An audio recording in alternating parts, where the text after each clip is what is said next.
Hi everyone. Today I want to talk to you about a personal story, a story of how to be the entrepreneur you want to be, you want to see in the world, even within your company.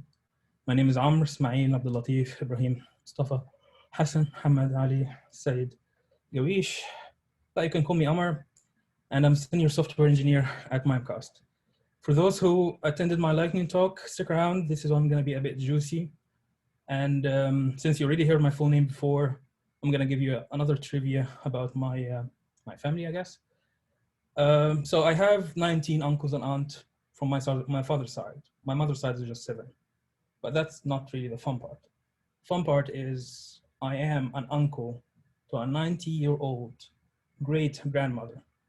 So I'm a 35 years old with the title of a great-great-grandfather.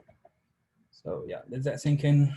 And now that I covered the fun part about the presentation, time for a short story. So my story started back in 2007 when I first graduated college.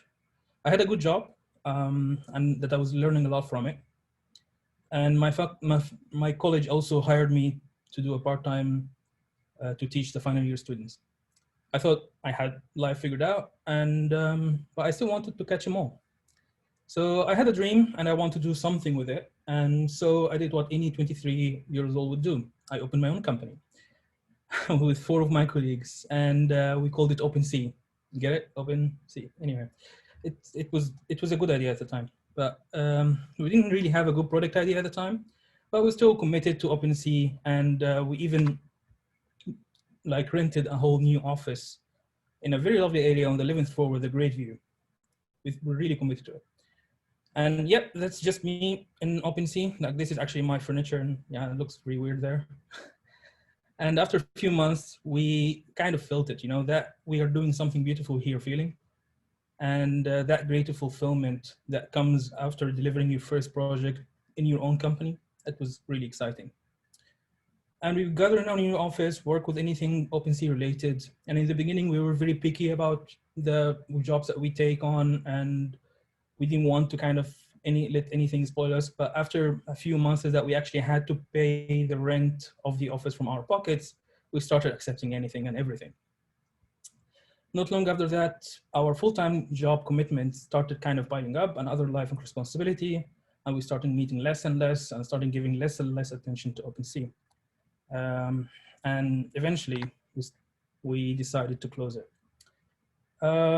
So after a whole year of renting the office, after a whole year of journey, we thought it's just not gonna work. Don't worry though, me and my colleagues are fine. We're actually best friends. We just decided we need more experience in this. And everyone went on to chase his own dream. For me, I had other attachment in life, and I thought, okay, let's just park that dream for some time until I'm more mature, until I have the knowledge to do it right. I didn't realize at this time that I'm one of the 22.5% that sustained their business beyond the first year. This is according to a study, to a research done from 2004 to 2014 by the Office of Advocacy in the US.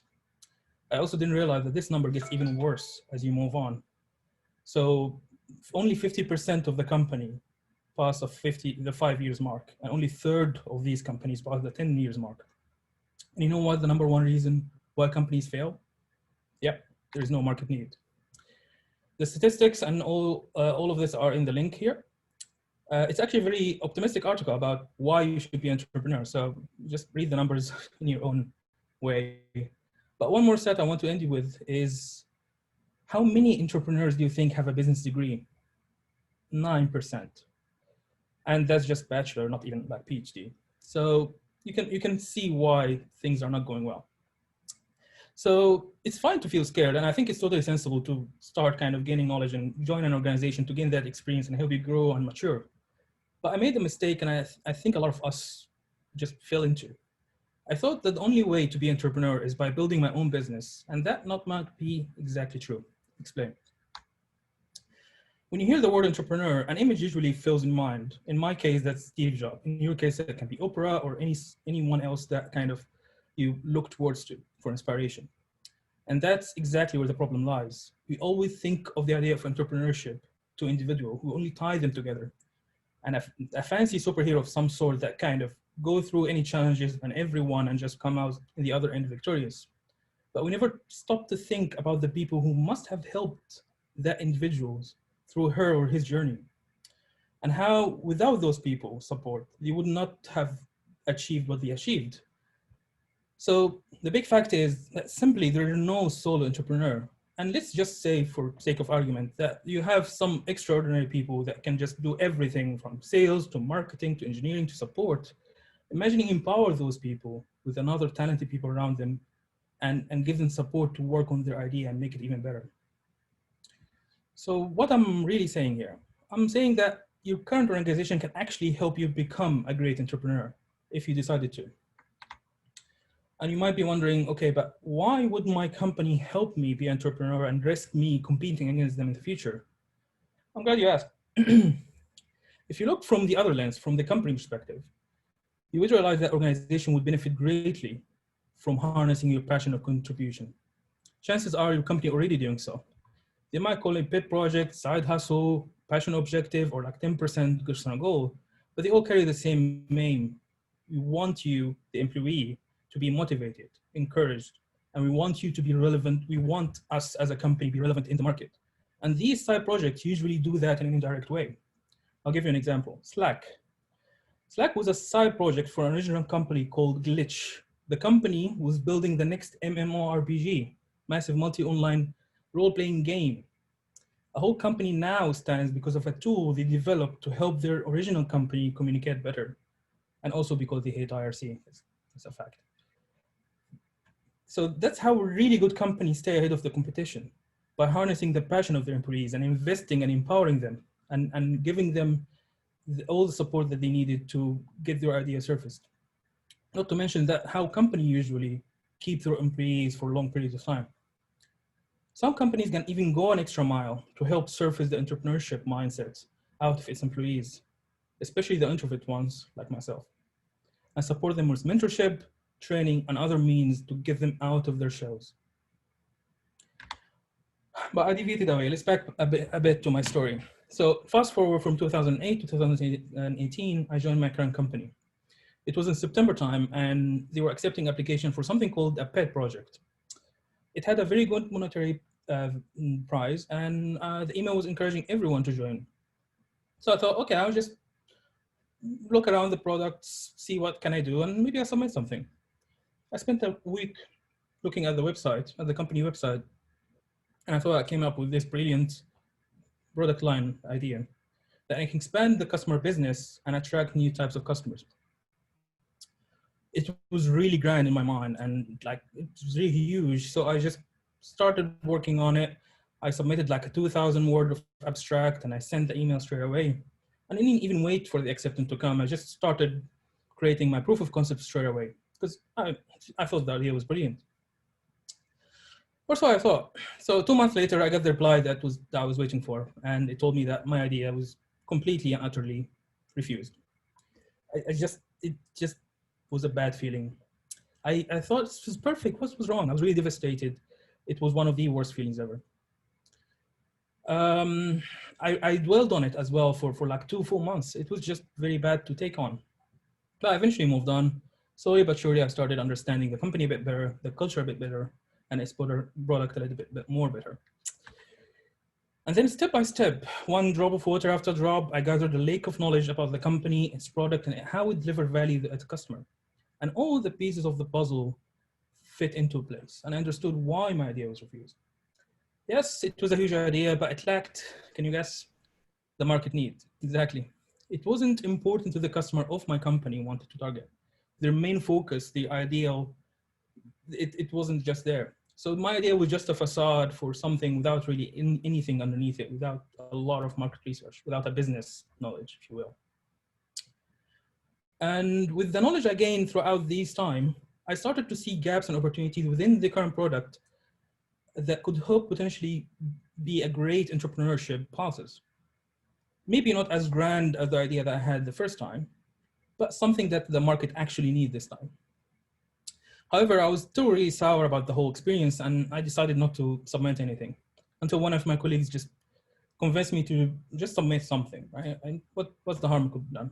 And you don't have to work on a PC, just submit something out and just leave it be. And that's what I did. I spent like 5 minutes choosing one of my ideas that mostly appealed to me. I submitted around like 300 word application abstraction 2 days before the deadline. And I forgot about it. And then 1 month later, I got an email saying that my idea was accepted. And now I have to spend 3 months evolving my idea. And I did. So it was just a seed of idea, and I developed it from seed to fruition. Get it? Fruition, Apple? Anyway. Uh, with the help of my colleagues, I created a small proof of concept, and my idea evolved into a really beautiful thing. I went on to present my idea in front of a panel of company directors. Don't get me wrong, my idea still was smaller, Apple, compared to the whole tree that I got in the first pet project. But it was juicy and full of vitamins, so it really had all the components that would make it successful. And then prices were announced, and maybe drum rolls, I won the fourth place. Boo, I guess. Yeah, it's not the first place, I know, but it was still a great, amazing feeling. But it was not the end. And I knew it in the moment that they handed me this fake trophy that you take pictures with, you know? I wish I could tell you that this was the happy ending of this story, but I would really be lying to you. Because one, there is no happy ending when you end up with fourth place. And two, yes, I got the recognition I got for my idea, that my idea is good, but it's still an idea. And it would never take off without more pushing. And that's the really challenging part. I felt good winning the prize, true, but I never felt the same fulfillment that I felt the first few months I delivered my first project when I was running OpenSea. I needed disclosure, and so my journey actually truly started.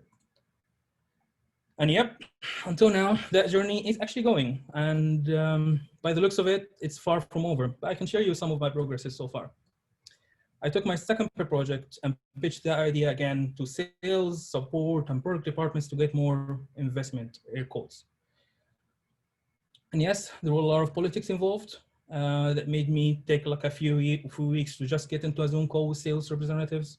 But that's what it means to be an entrepreneur, to have to go through all the politics, to have to invest in yourself and in the company from different angles that you never thought you would. And after spending numerous hours gathering information from different departments can I have never spent a lifetime working. Like if I spend my whole lifetime working in that company, I would never touch any member of them. I'm now working with my colleagues on a beta version of my solution. And I'm facing numerous problems to make it work. It's just not working. But you know what? I couldn't be happier because these problems are now opportunities for even smaller pet projects in the future. And yeah, I think my mindset has shifted to be on full-on entrepreneur mode at this point. I know it might take me a year, 2 or 5 to even achieve what I was hoping for my second big project. Heck, I might even fail. I might still be the one of the 22.5% that fails, or maybe this time the 50% that fails. But for the first time in a long time, I can truly feel like an entrepreneur. And if you're taking notes of the takeaways and the summary, I know I don't have a summary presentation, but I can summarize them into the following as I'm approaching the end of volume 1 of this story. The current organization can help you be a great entrepreneur. However, the road is really long, but trust me, the journey itself is worth it. Don't be afraid of failure and keep your passion galvanized and seize all opportunities in front of you. Great ideas comes in all shapes and sizes. Don't be deterred by having a small idea and push through with it.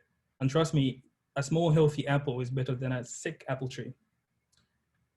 Don't wait for opportunities to come to you. Go seek them. If there are no opportunities in front of you or you don't have any ideas, just check your passion a bit. Contribute to open source project, talk to members of departments that outside of your department, and just see their pain points. And even join odd clubs and just form a new hobbies. Your ideas will probably come gradually and it will not hit you like a cartoon light bulb like in Tom and Jerry. And finally, I want to leave you with one quote. And that is a quote by Samuel Beckett, the Nobel Prize Irish novelist and short story writer. Ever tried, ever failed, no matter. Try again, fail better. Thank you. Thank you, Amr. It's so nice to see, because I saw your original lightning talk, to now see a longer version. So yeah, thank you so much. That was great. Does anyone have any questions at all?